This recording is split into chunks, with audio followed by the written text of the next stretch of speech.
تو جلوشو بگیر. اینجا چه خبره؟ برو کنار. چی شده؟ چی نشده، فقط یه سوء چیزی که تفاهمه. نباید میدیدم و دیدم. دروغ میگی. اونطوری نبود. هستی؟ معلومه که هستم، بریم دهنش سرویس کنیم بابا. حل وصلش کردم. هم اومدی تو خونم، هم پولمو گرفتی، هم زنمو صاف شدی، داری با هم شوخی میکنی؟ دستمو بالا میبرم و اعتراف میکنم که کار خیلی بدی کردم.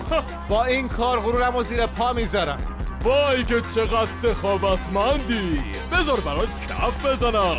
ای کثافت بی پدر مادر. بزن بتره کنش.